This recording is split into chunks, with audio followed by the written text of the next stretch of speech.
Olá, no programa passado a gente falava sobre a intervenção militar no Rio de Janeiro, né? E a gente acabou levantando a questão das drogas, né? Então a gente vai gravar esse programa hoje, né? O Em Frente à Realidade. Você pode seguir o nosso canal no YouTube clicando no link aí, ou também deixar o seu comentário pra gente, sugerir assunto e tal. A gente achou que era importante nesse momento a gente discutir sobre as questões da droga. Né? Aqui nós temos profissionais de diferentes áreas, o Eduardo Penha, que é farmacêutico, doutor em ciências, nós temos um advogado, o Doris Silveira, um consultor comportamental, Fernando Mota, meu xará, né? E eu sou Fernando Ladeia, sou cientista social. Eu vou então abrir essa discussão com o Fernando Mota, que o Fernando Mota é palestrante na área de prevenção e reparação de drogas, né? Que é amigo do NA e amigo do AA, que faz esse trabalho de palestras de prevenção e etc. Inclusive eu conheci ele numa palestra dessas, né? A gente se tornou amigo nesse momento. Então eu queria que ele abrisse aí, fizesse uma introdução sobre, trouxesse um pouco de dados com relação às drogas e falasse um pouco da prevenção, dos sistemas de prevenção e reparação que nós temos hoje no Brasil. Ok, então tudo bem? É o seguinte, eu vou jogar aqui alguns dados estatísticos que podem balizar toda a nossa conversa daqui para frente. E é bom também para quem está ouvindo, para ter mais ou menos uma noção de dados quantitativos. Segundo a Organização Mundial de Saúde, nós temos hoje 243 milhões de pessoas no mundo que são usuários de drogas. Aí tem a primeira questão, drogas lícitas ou ilícitas? Que depois a gente vai colocar aqui na roda. Nesse caso, são as drogas ilícitas. Especificamente, maconha, cocaína, crack e drogas químicas. Tá? Então, essas drogas são responsáveis hoje, dentro de um dado estatístico da Organização Mundial de Saúde, tem aquela questão de será que esses dados não são muito maiores porque as pessoas não relatam que são dependentes desse uso, mas é o que a gente tem. Então, vamos pegar esse número, 243 milhões de pessoas no mundo. Né? Um outro dado é que 10% dos adolescentes no Brasil já usaram pelo menos uma vez drogas ilícitas. 10% dos adolescentes, ou seja, até os 18 anos de idade. E 500% mais risco de acidentes do trabalho, que são voltados para acidentes do trabalho, segundo a Fiesp, são provocados também pelo uso de drogas. Então é um mundo muito perverso esse, dos dados estatísticos, mas tem mais coisa ainda, tá? Eu estou lendo aqui porque, por exemplo, falando em relação a acidentes de carro, o alcoolismo é responsável no Brasil por 21% dos acidentes fatais de carro no trânsito, sendo que aqui em São Paulo, segundo dados da CISA, 40% dos acidentes fatais de carro são provocados pelo uso abusivo do álcool. O cara tá doidão, tá bêbado fazendo isso, tá? Além de provocar também doenças fatais como cirrose, infarto e levar à loucura. Mas isso aí tem uma outra história aqui que é muito interessante, que é o seguinte, essa é muito legal. Também, segundo a OMS, num núcleo urbano, seja ele qual for, 70% da população usa drogas lícitas ou ilícitas normalmente. Tá? São usuários de drogas lícitas. Vamos entender como drogas lícitas o álcool. Tá?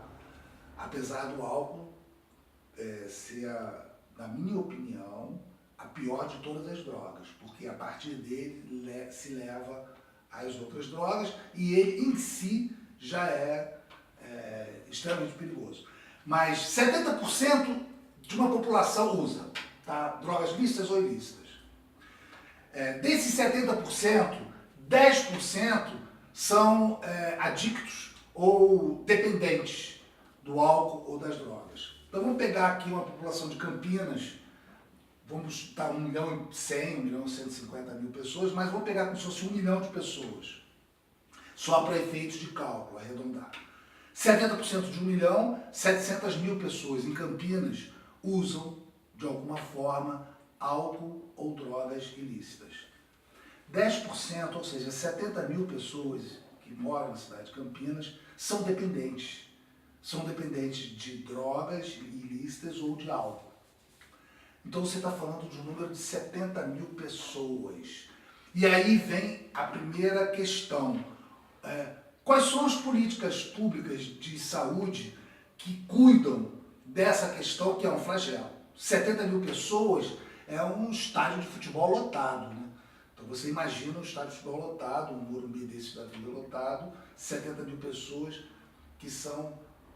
O que é um dependente? Então, mais uma vez, voltando à Organização Mundial de Saúde, a dependência, tanto de drogas lícitas como ilícitas, é considerado doença incurável, progressiva, de término fatal, e aí eu acrescento que antes de matar, desmoraliza. Então é uma chaga social que nós temos aí convivendo com a gente, né, no nosso cotidiano. Quais são as medidas de apoio e de ajuda a esses dependentes? Então a gente pegou o exemplo de Campinas, 70 mil pessoas têm esse problema, né, têm essa doença, se souberem que tem, porque não necessariamente essa doença dá febre, te dá dor, e você normalmente nega o alcoólico, o drogadito, ele nega. Ele, eu bebo socialmente. Não, eu fumo umzinho de vez em quando, eu dou um cheiro, uma rapinha de vez em quando. É só quando a vida do cara vira de cabeça para baixo é que ele entende que aquilo está prejudicando ele, aí ele vai procurar ajuda. Ajuda onde? Que é o outro lado da questão, as medidas corretivas. Aí você tem ajudas.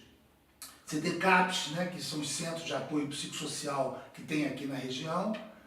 Você tem clínicas particulares, clínicas para drogados e para alcoólicos, e você tem os alcoólicos anônimos e os narcóticos anônimos, que eu tenho assim, a honra de ser amigo deles, né, e de participar de reuniões com eles e de dar palestras sobre esse assunto em empresas, em vários lugares. Agora mesmo a gente vai no Senai de Sumaré dar palestras sobre drogas lícitas e ilícitas. Então, é muito pouco. Eu vou dizer só um dado para vocês. A média de pessoas que procuram o AANA, um grupo de AANA, é uma média de 10, 12 pessoas.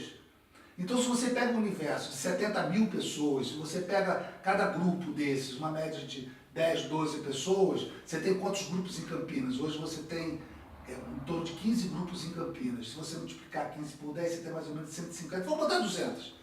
200 pessoas atendidas pelo AA e mais 200 pessoas atendidas pelo NA, você tem 400 pessoas atendidas por esses grupos voluntários de ajuda mútua. Se você pegar o CAPS, que eu já fui no CAPS para dar palestra, é pouquíssima gente também. Você vai ter, inclusive, que ter, é do governo, é do SUS, tem que ter rotatividade, não pode ficar muito tempo lá e tal. Se você juntar com clínica, vamos ser bem otimistas, vamos botar 1000 pessoas sendo atendidas. Eu falei em quantas pessoas em Campinas? 70 mil. Então você tem 69 mil pessoas portadoras de uma doença incurável, progressiva, de término fatal, que antes de matar desmoraliza, sem atendimento. Ou porque não sabem que estão com esse problema, ou porque não foram informadas devidamente pelos órgãos competentes desse problema, tá? Ou porque não querem. Eu sei que eu sou, mas eu não quero. Tá certo.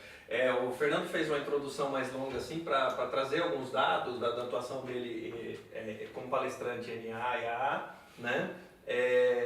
Mas ele colocou uma questão aqui: o álcool leva a outras drogas, né? Daí eu levo a coisa pro ponto de vista do nosso cientista natural aqui, né? E como isso é enfrentado na sociedade, como a gente vê essa coisa da droga, uma droga leva a outra, e quais seriam as formas de redução de dano para a sociedade. Todo mundo vira viciado? Existe um problema muito grande com relação às drogas, porque do ponto de vista fisiológico, né, nós somos controlados por moléculas. E a droga, ela é uma molécula. E nosso corpo, então, ele tenta te proteger contra ações contra a ação dessas moléculas de fora. E provavelmente você já deve ter ouvido falar, ou já também sofreu disso, que existe aquele medicamento que funciona bem em você, mas você já deve ter ouvido falar que aquele medicamento, o mesmo medicamento, não funciona bem em outra pessoa. Ou então, pior ainda, você já deve ter visto que um medicamento da marca A não funciona bem em você igual ao medicamento da marca B. Será que, sendo o mesmo medicamento, será que isso é normal? Ou isso é estranho? Ou será que a marca A usa o medicamento de melhor qualidade que a marca B? Não. É que, na verdade, nós, né, como indivíduo, nós somos muito diferentes. O problema é que tentam passar para a gente que nós somos iguais. Nós não somos. Né? Dentro de nós, nós temos enzimas que é diferente de cada um de nós. Então, a droga, né, nesse caso, ela entra dentro desse mesmo âmbito, desse mesmo motivo. Qual seria ele? A mesma droga, ela vai ter um efeito diferente em uma pessoa A em relação a uma pessoa B. E aí, qual é a consequência? Uma pessoa ela pode tomar um álcool e ela não pode virar uma viciada, por uma questão genética dela. Enquanto que a pessoa B pode tomar o mesmo álcool e na primeira bebida ela se tornar uma viciada. E isso a sociedade já não compreende bem, porque a gente cria a sociedade em função da nossa perspectiva. Ah, se eu tomei um álcool e não virei viciado, por que você que está tomando o mesmo álcool virou viciado? Então você que é fraco. Eu sou forte, você é fraco. E não, a gente tem essas diferenças, né? E a gente tem que saber julgar, né? Tem que saber entender, ter empatia dessas diferenças que a gente apresenta. E o grande problema, talvez, seja essa falta de empatia e essa questão, né, do Estado tentar controlar. No momento que você fala, olha, essa molécula aqui tira da sua percepção de mundo, mas ela é legalizada, que é o caso do álcool na nossa sociedade. Mas essa outra molécula aqui, que também vai fazer o mesmo efeito, ela é ilegal e você não pode administrá-la, não pode tomá-la, que é o caso das drogas ilegais. Qual é a consequência que você tira sobre isso? No caso de uma droga legal, a pessoa ela é doente, que realmente, né, como você já tinha introduzido, a pessoa é doente, ela tem uma doença, tem que ser tratada, a pessoa consegue até entrar com um recurso, né, o Estado consegue oferecer mais para que ela se cure. É o caso, por exemplo, do tabagismo. Será que foi uma lei instituída que tirou, né, as pessoas fumantes, as pessoas parar de fumar, ou foi uma conscientização coletiva que levou a nossa sociedade a diminuir o consumo de tabaco? Eu tenho quase certeza que não foi lei, porque se fosse lei assim, ninguém roubava, ninguém fazia nada. Então, eu acredito muito nisso, que é a conscientização coletiva que pode auxiliar as pessoas. E aí, no momento que você chega, então, cria uma situação onde as pessoas não conseguem entender, ela vai discriminar, né, a pessoa que faz uso da droga legal da pessoa que não faz uso. Então, a pessoa que faz uso da droga ilegal, ela se vê num mundo, né, sem ajuda nenhuma, principalmente ajuda do Estado.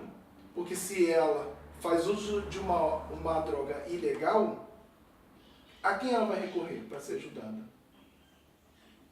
Não tem dado sobre isso, né? Você começa a não ter um acompanhamento.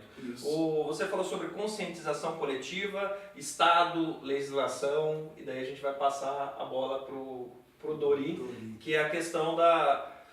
É um problema coletivo? É um problema legal? Ou o indivíduo é colocado, por conta do sistema que a gente vive, através de uma forma de culpabilização, né, do trabalhador, etc. Como você vê essa questão da conscientização coletiva e os arcabouços individuais?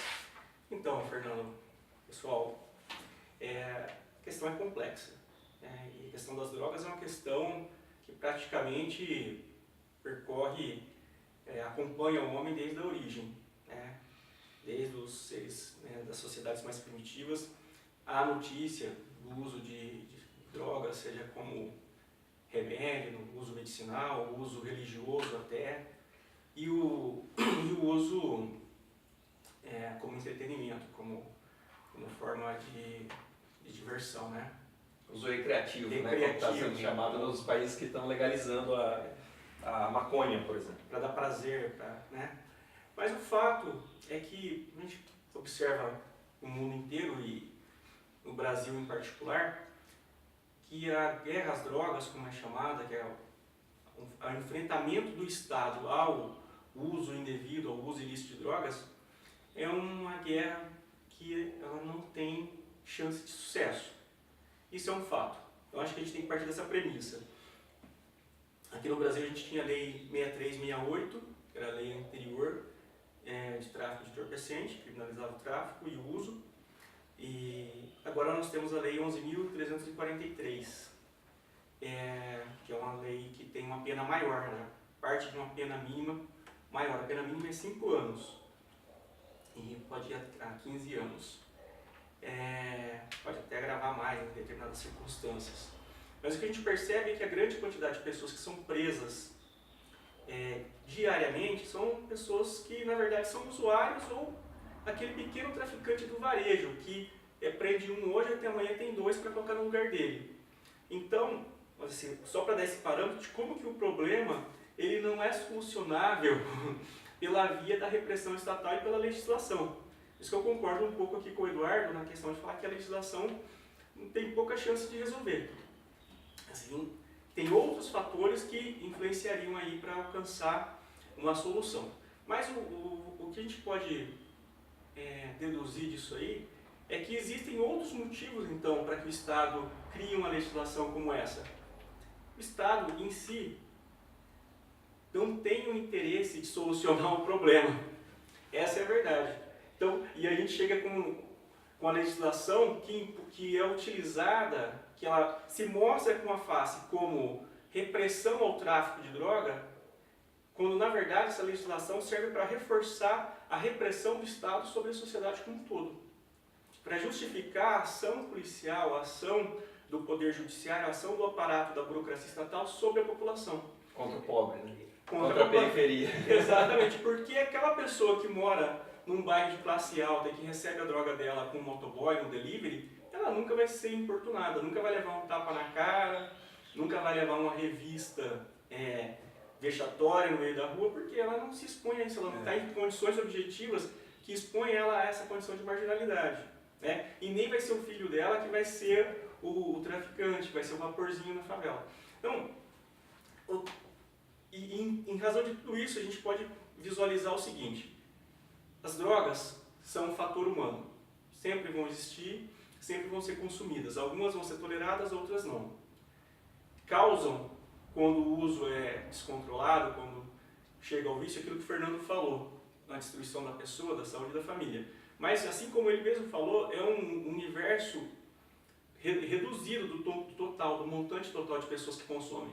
Ou seja, cerca de 10% dos consumidores é que chegam nesse nível. Seria possível, através de uma ação consciente, de uma ação social, evitar que essas pessoas chegassem a essa condição de vício, de dependência, de doença.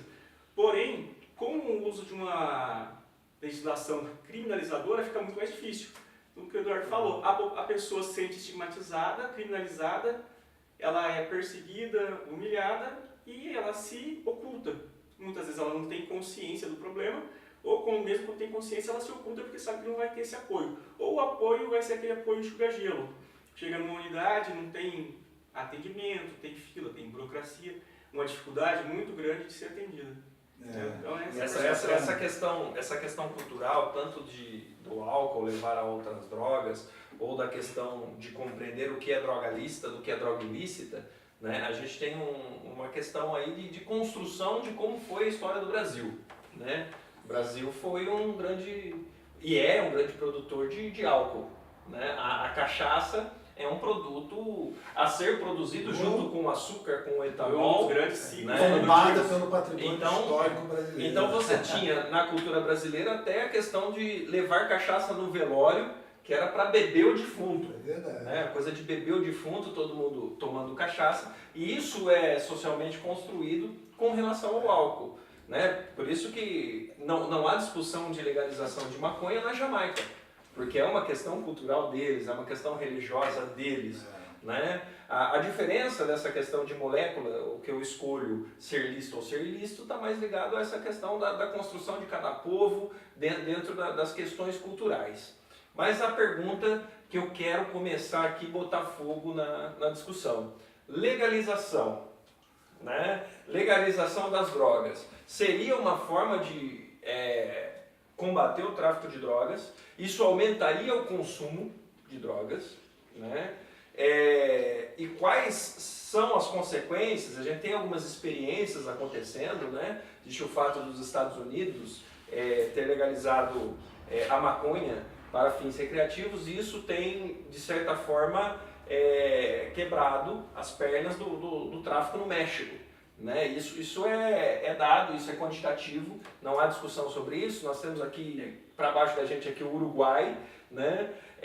Então eu quero colocar fogo, porque eu sei que cada um tem uma perspectiva diferente desse processo. Verificar que tem dois termos, né? Legalizar e descriminalizar. Descriminalizar, são dois termos, então começa colocando esses termos pra gente aí, Dori. Deixa ele fazer Porque quando você fala em legalização, dá a impressão de que vai falar assim, agora está legalizado, todo mundo pode usar, é legal usar. E não é isso, entendeu? Por quê? Como a gente falou, tem consequências, o Eduardo falou, tem pessoas que usam uma vez só, tem pessoas que podem usar uma vez só e não só ficar viciado, mas usar uma vez só e ter a sanidade mental dela comprometida para sempre, né? Dependendo do tipo de droga. Então, o termo da descriminalização, ele é um termo que é mais usado, e seria correto usar, porque fala, a pessoa não vai ser criminalizada pelo uso, mas o uso não está liberado, tem uma regulamentação estatal. Não pode usar em local público, não pode ser usado por menor de 18 anos, não pode ser usado na frente de menor ou junto com menor de 18 anos. Então pode ser usado em... Deixa eu interromper, porque realmente agora... Mas isso não é o legalizar? Não. Porque, por exemplo, o álcool, ele é legalizado. E o álcool, só que o consumo não é irrestrito. Você não pode dar para menor de 18, você não pode beber e dirigir. Mas isso no álcool não é legal? Dentro desse âmbito? Porque assim, aí vem a pergunta de um leigo na área jurídica. Isso. O álcool, ele é descriminalizado. Tanto é que já houve a lei seca em alguns países, acho que no Brasil em determinada época houve, em algumas regiões. Acho que na época de eleição, né? Exatamente. Em época de eleição. No dia de eleição, e na direção de volante. Você não pode dirigir. Então ele é descriminalizado. Ele não é legalizado. Por exemplo, se você estiver conduzindo um veículo, ele é criminalizado. Mas no dia a dia? No dia a dia ele é descriminalizado. Tá. Deixa eu... Mas tem uma regulamentação. O Fernando quer colocar aqui. Botar um pitaco assim. Tá se coçando. Não, porque assim, eu vivi, são 18 anos dentro desse mundo dos usuários, né, das pessoas que já reconheceram que são doentes, tanto no AA como no NA. O álcool, ele é legal, é legalizado. Você pode tomar um porre ali na esquina que a polícia não vai, a não ser que você faça alguma besteira, não vai te importunar. Não, mas ele tem a regulamentação. Sim, mas o que o que é uma brincadeira, né? Porque todos os vamos pela teoria. Na teoria sim, mas então o álcool, ele tá nessa categoria de legalizado. É uma droga lícita. O que acontece? Sob o ponto de vista de quem está com problema, quem está na doença, né, que vai procurar ajuda, que está dentro de um Alcoólicos Anônimos, no CAPS ou numa clínica, o fato dele ser legalizado ajuda ou não ajuda a pessoa a se afundar mais ou não? Ela está mais ela é mais afetada porque é legalizado, ou, se for o caso da maconha, vamos pegar só a maconha como exemplo, que é ilegal, o cara vai deixar de consumir ou vai diminuir a sua possibilidade de ser viciado porque ela é legal. A minha experiência dentro de ANA diz que é irrelevante. Tanto faz ser legal como ilegal, o sujeito vai fazer a besteira dele, vai se embriagar ou vai consumir exageradamente por uma questão subjetiva. pessoal dele. O que vai acontecer é que quando ele toma o álcool, toma um porra de álcool, ele não está sujeito à prisão. Enquanto que se ele fumar maconha, ele está sujeito à prisão. Então é mais complicado, existe um complicador, mas que não obstaculiza em nenhum momento o fato dele procurar a droga.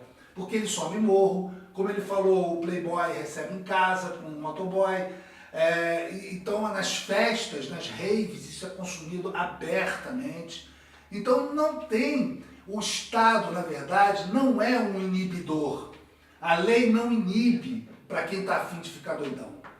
Até porque droga dá prazer. Porque se não desse prazer, ninguém usava. Então, quando o cara começa, com 14, 15 anos de idade, a desenvolver esse prazer e depois perde o controle, uma outra grande porta de entrada são as faculdades, as universidades, né? O rito de passagem do calouro é sempre um porre, né? Você vê nas ruas, nas esquinas.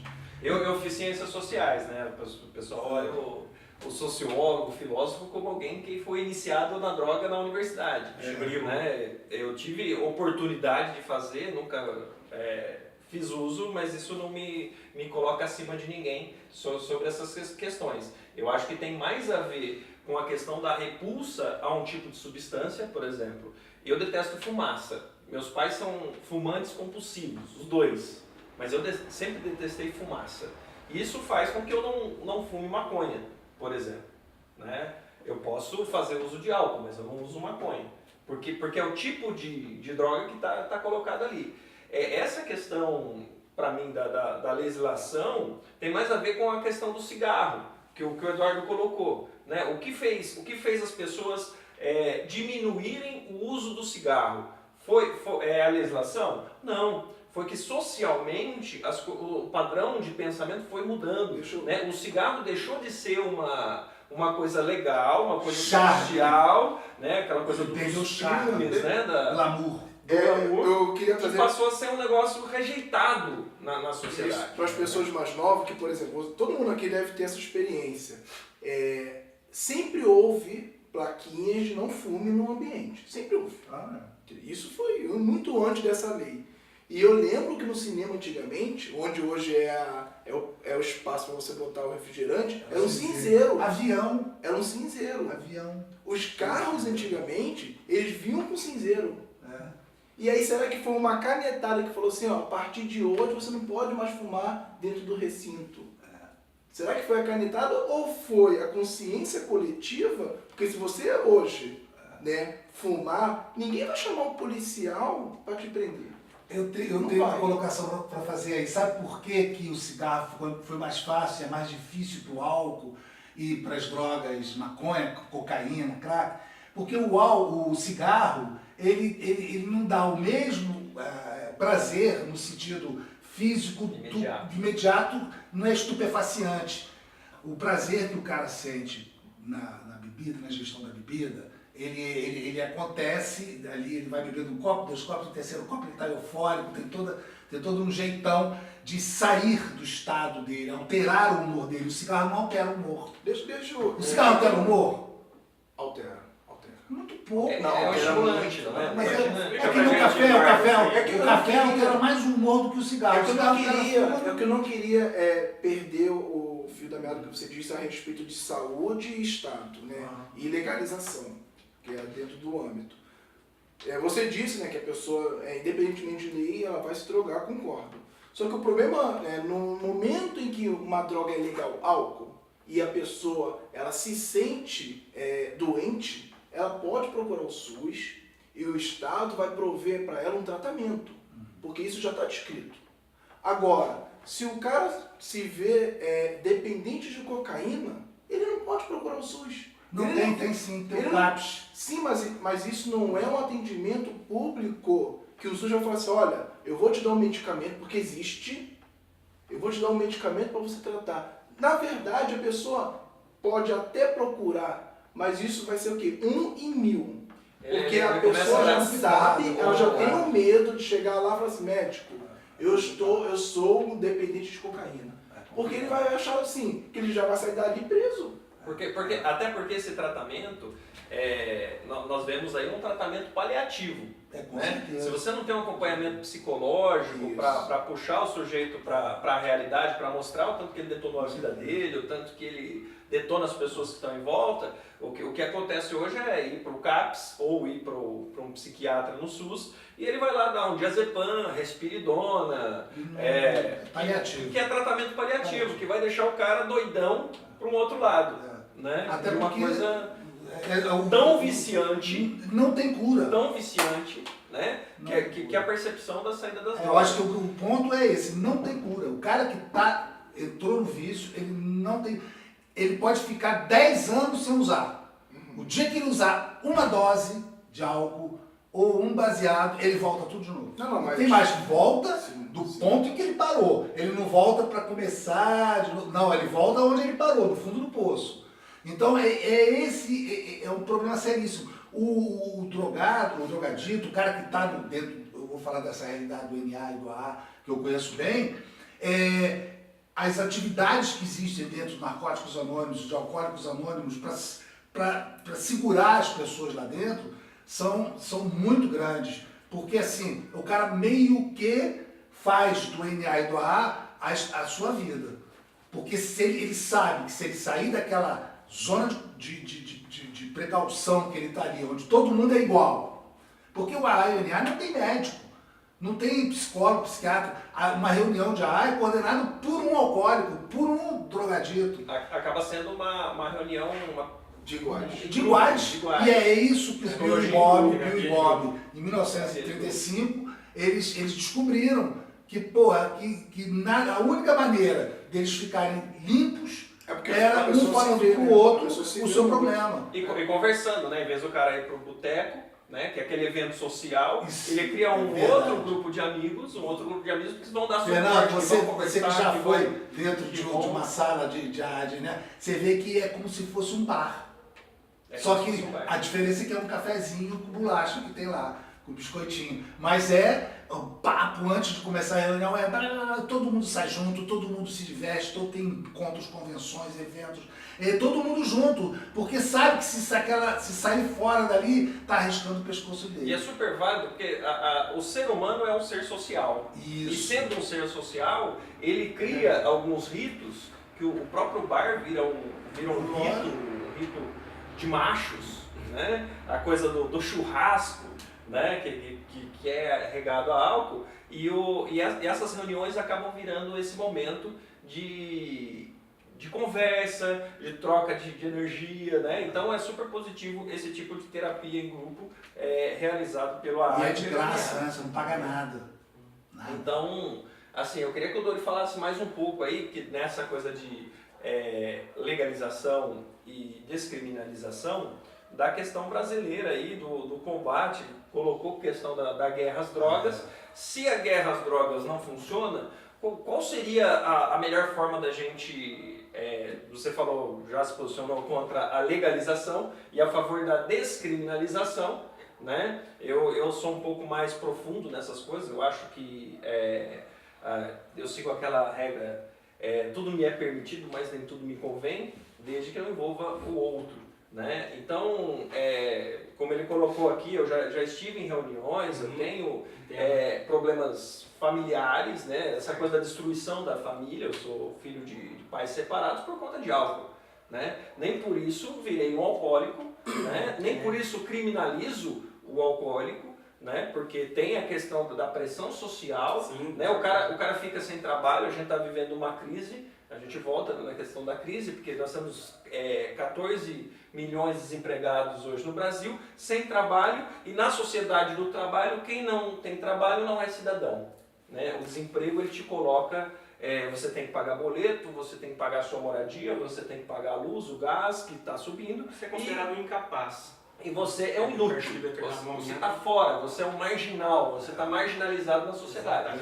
E muitos deles procuram o álcool ou outra droga como refúgio. Né? Não é à toa que existe uma Cracolândia, que é onde os iguais se reúnem para fazer aquilo. E é barato, né? Porque o cara desempregado não tem dinheiro. O crack é o mais barato, das drogas. O crack e o corotinho corotinho, né? Então, Fernando, é muito interessante você colocar esse posicionamento. Você disse sobre ser um pouco mais radical nisso, que tudo me é lícito, mas nem tudo me convém. E isso é muito interessante quando a gente pensa em sociedades evoluídas e com condições de igualdade, como os países da Escandinávia, por exemplo, Suécia e tal, onde o padrão de vida, a presença do Estado, do serviço público é de alta qualidade e é universalizado. Num país como o nosso, em que a desigualdade é tremenda, as condições sociais são díspares e que a presença do serviço público está cada vez mais reduzida, inclusive em função de congelamento do gasto público que esse governo ilegítimo aplicou recentemente, seria uma utopia pensar nisso, entende? Tanto em termos de repressão como prevenção ou até de reparação. O Estado brasileiro está se retraindo, está se recolhendo. Quando eu digo isso, eu digo hospitais estão diminuindo o atendimento, escolas estão fechando, policiais não recebem salário condizente, etc, etc. Bom, dito isso, acho que é importante pensar na forma que a situação que nós chegamos hoje. Nós temos no Brasil cerca de 400 mil pessoas presas, entre presos definitivos e presos condenados, né? Nós temos um déficit penitenciário enorme, ou seja, as cadeias estão superlotadas. E o governo investe muito em construção de cadeias. Em São Paulo, principalmente, fecha escola e abre cadeia, entendeu? E qual a razão desse aumento da população carcerária? A principal razão é a prisão de traficantes. Mas como eu disse no início, esses traficantes, a maioria são usuários, ou aquele usuário que vende duas para usar uma, que a gente falou 2 por 1. Então, na verdade, ele não é um traficante, ele é um dependente que é usado pelo traficante para ficar ali na ponta, no varejo, vendendo para poder pagar o próprio consumo, e é ele que vai ser preso. E eu tô falando enquanto aviões e helicópteros decolam de fazendas, deputados e senadores. Você sabe o percentual, eu não sei, eu gostaria de saber, o percentual no sistema prisional de presos por causa de uso de droga, que foi pego na rua com flagrante. O uso de droga, atualmente, pelo artigo 28 da Lei 11.343, ele não prevê pena de prisão. Mas aí eu explico. Então, se você vai lá, compra um pacotinho de cocaína e está usando, e o policial chega, ele vai levar você para a delegacia, vai ser feito um BO, um termo de ocorrência, você vai ser liberado se não tiver passagem por outro motivo, procurado por outro motivo, e vai responder o processo perante a Justiça do Juizado Especial Criminal. Uma medida de prestação de serviço à comunidade ou até mesmo participar de palestras, no AR, no CAPS, etc. São medidas de admoestação. Quem é que entra em cana mesmo? E que está o problema? O problema é que quando essa pessoa vai lá comprar e o policial chega, o policial não prende o traficante. Raramente. Prende, às vezes prende. Mas ele vai prender essa pessoa que está comprando como se fosse traficante. Porque o traficante realmente está num ponto estratégico e consegue se evadir, ou pior, em alguns casos, em que existem policiais corruptos, o traficante paga para não ser preso. E o cara que está comprando, ele é enquadrado como traficante. É isso que eu queria saber. Porque a comunidade me viu aqui, todo mundo me viu chegar, tem câmera de segurança, eu tenho que prender alguém. Mas ele é preso porque... Como se fosse traficante. E é usuário. Olha só, deixa eu explicar para vocês, porque de repente para mim é uma coisa tão simples e para outras pessoas. Eu estou aqui de também... Então eu chego lá. É importante colocar que o Dori, além de advogado, ele já teve experiência como policial civil. 10 anos, né? do outro lado da fronteira. Civil. Né? Então o que acontece? Existem policiais corruptos, assim como existem políticos corruptos, médicos corruptos, em todos os campos da campos. sociedade. Então eu não estou aqui... Não, pela teoria. Eu estou falando assim, sem... eu não estou aqui maculando a profissão do policial. Sim. Existem excelentes profissionais, tanto é que são presos toneladas de droga, praticamente, também. Muita gente trabalha sério nesse Na Polícia Rodoviária, na Polícia Federal, tal. Porém, existem os policiais corruptos. E acontece aquela situação, o rapaz vai lá comprar a droga dele. Chegou, ele comprou e está saindo. A polícia chega e aborda, ele vai ficar com aquela cara de suspeito, né? Botar com a droga no bolso. Revistou e encontrou. Onde você comprou? Onde você comprou, eu quero saber. Quem te vendeu? Ele vai falar, se eu falar, o traficante me mata. Claro. Então eu não falo, o cara fala, então tá bom, então você vai abraçar como se fosse traficante. E muitas mas vezes... teoricamente ele só seria, sei lá, abordado como um usuário, teoricamente, Ô, né? Eduardo, eu vou agora voltar para outra questão que é muito importante, eu vou me alongar aqui porque é importante dizer isso. 90% das condenações por tráfico, aí já estamos saindo da esfera da ação da polícia para a ação do judiciário, 90% das condenações por tráfico são baseadas apenas no depoimento do policial. Ou seja, se a polícia entrar aqui agora e prender nós 5 por tráfico e associação para o tráfico, nós vamos ser presos. Aqui agora, nós vamos ser presos e vamos ser condenados, porque na prática é a palavra do policial que condena. Não interessa a quantidade de droga, não interessa a circunstância da ação, não interessa a versão do acusado.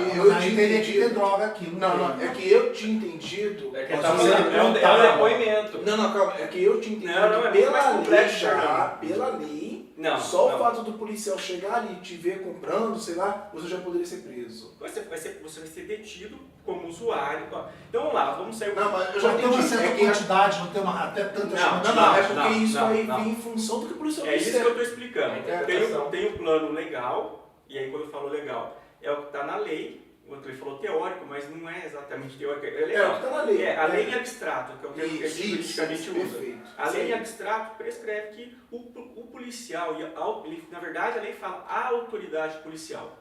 A autoridade policial tem o poder discricionário de interpretar o que é tráfico e o que é uso. Então, se é um garoto de classe média alta com 100 gramas de maconha, num bairro de classe média alta, muito provavelmente vai ser para o uso. Se é um garoto na favela se for um filho com de 10 desembargador- gramas de maconha, é traficante.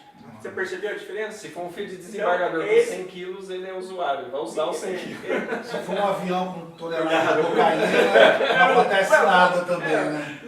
Não vamos buscar casos concretos, vamos ficar na lei abstrata aqui. Vou pular essa É, parte. porque Vou como pular essa exemplo, parte. porque como eu A falei, gente vai entrar no sei. Porque, Eu como eu abro- falei, isso. se chegar um policial aqui e que Planta uma. não precisa nem plantar, essa é a questão. A lei ela deixa em aberto várias situações. A polícia pode prender praticamente qualquer pessoa, independente de ter a droga concretamente. Então isso está errado. Exato. Por isso que eu falei que essa é aí, Fernando, por isso que eu toquei nesse assunto. Para voltar naquele ponto que eu falei no início, que essa lei foi criada para facilitar a repressão e o controle social em qualquer esfera. Assim como outras também estão sendo criadas. A lei de terrorismo, tal. Então ela não visa proibir aquele fato criminoso em si, ela visa facilitar a ação policial violenta sobre a É população. reprimir Então, a aí, população. exatamente, essa é a deixa questão. eu É entender reprimir agora, a eu quero entender população. só Atolar, inicialmente. Vai lá, Eduardo. Que tipo de dispositivo a lei tem que ter para que o policial haja da mesma forma que se eu, por exemplo, se eu estiver na rua com uma garrafa de cerveja, eu não vou ser preso, o pessoal não vai nem ralar em mim. Então, como é que a lei tem que ser, né? O que tem que ter na lei para que uma droga hoje considerada ilícita tenha o mesmo tipo de tratamento? Então, aí seria essa questão da descriminalização que a gente está falando. Isso seria a descriminalização. Exatamente. Por quê? A lei estabelece, e tem também, olha, vamos pensar, quem vai ser contra a polícia prender um traficante que vai iniciar o seu filho, que eu não concordo com essa afirmação, né? Ninguém convence ninguém. Exatamente, eu nunca vi um traficante obrigando alguém a usar, mas obviamente que eu sou pela repressão ao tráfico, mas essa forma é muito simplória. Então, mas quem vai ser contra? Então isso legitima, naquele aspecto social, legitima a ação repressora da polícia junto à própria população. A própria população fala, não, está prendendo é porque é traficante, então tem que apanhar e tem que ficar em cana. Então, então facilita isso. Então já existe um fato social concreto e a legislação vem corroborar, mas na prática a legislação ela não põe o fato, tanto é que da criação dessa lei para cá, o aumento do tráfico foi E constante. outra coisa, Não só diminuiu. um Isso é um dado fato que eu acho que a concreto. gente não está colocando aí, que é o dado econômico financeiro. Porque gera imposto e não gera imposto. Então, se você legaliza, aí você pode cobrar imposto. E se você deixa do jeito que está, ele é facilmente... O ganho é maior para o traficante, o ganho é maior para a cadeia produtiva. Eu acho Ele que não nós tem que não pagar teremos esse tempo não, assim, né? imposto de renda. Legalizou, Nós não vamos ter diminui o tempo aqui lucro. de entrar nesse tema, porque Mas é importante. é um tema complexo. Porque na verdade existe uma necessidade, aí eu teríamos que falar um pouco de capitalismo e de comércio mundial. o que dá mais lucro hoje no mercado mundial é o tráfico de drogas e a venda de armas. São Legal. exatamente. E são o A quê? venda E ilegal. são o quê? Mercado negro, É. caixa 2. Caixa 2. Se o Isso- governo isso legalizasse, é ele ia necessário. ganhar dinheiro com Não, isso. mas é enquanto o Caixa necessário, 2 acabava. é necessário para Se a eu burguesia. autorizo uma Souza Cruz Não. vender a maconha em É, forma de Mas a cigarro. burguesia necessita de um caixa 2, ela necessita de um mercado negro. Ah, Mas você tá falando do Não, corrupto, né? Não, eu tava falando dos Não, motivos você falou de pelos economia. quais Você o falou de Estado economia. vai coibir certa substância. Bom, então, Não, mas assim, liberou e legalizou, Aí é ruim. tem imposto. Então, aí é ruim. Toda essa cadeia informal de Caixa 2 Vai cair. vai pro saco. Isso. Então não interessa para eles. Exatamente. Não interessa para eles. Então Exatamente. eu queria colocar só isso, porque a gente está Mas falando. Mas essa parte talvez seja a principal que impede lógico. legalizar as drogas ilícitas. Porque Se tem é interesse. legal, dá mais dinheiro. Sim. Nós temos que imaginar que o capital mundial, ele circula em processo de reprodução, de ampliação. Então, e o capital domina o Estado, não é o Estado que domina o capital. Então, mas existem formas em que o capital ele pode se ampliar de forma reproduzida, mas tem dentro de uma legalidade. Então, o mercado de trabalho, você tem que ter lá a lei do trabalho, tal. O sistema financeiro, tem uma legislação financeira que possibilita o investimento, a aplicação, etc. Mas existem terrenos que o capital se amplia sem ter restrição legal. A restrição é o mercado livre, esse sonho, essa quimera, essa utopia do mercado livre, essa alucinação da criação destrutiva. Não existe coisa mais neoliberal que o tráfico, né? Exatamente. Sem Estado, sem intervenção Então, do Estado, na verdade. regra. É né? Então, o verdade, capital ele verdade. busca esses nichos de liberação total, porque ali o que vale é a lei da oferta e da procura. Isso aí. É a lei pura. Então eles querem manter no mercado paralelo e a arma também, a arma de substituição foi importante. Né? A gente pode levantar a questão do armamento numa outra discussão, né? A gente já Beleza. coloca isso para discutir. Uma Como a próxima. gente falou da intervenção no Rio de Janeiro e a gente trouxe o tema de droga, a gente pode de repente falar da questão da Das arma, armas. que vai ser palco do debate da próxima eleição, que vai ser uma eleição que tudo que se apresenta extremamente polarizada, né? Onde a droga é utilizada como ferramenta política.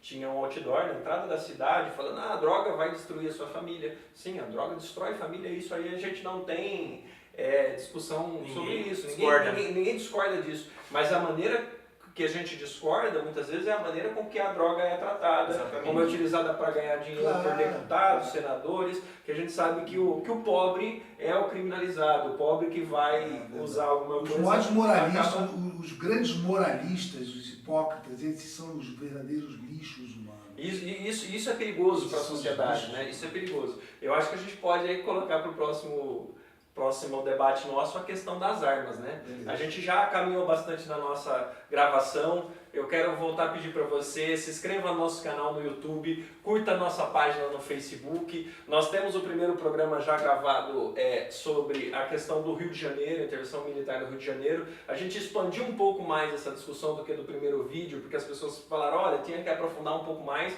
mas a gente já levanta a bola para o próximo vídeo. Obrigado a todos, Eduardo Penha, Obrigado. nosso farmacêutico e cientista, o Dori, que é o nosso advogado aqui, o cara das leis, Fernando Mota, o consultor comportamental, o cara da área de administração. Eu sou Fernando Ladei e encerro esse vídeo. Valeu, galera. Obrigadão.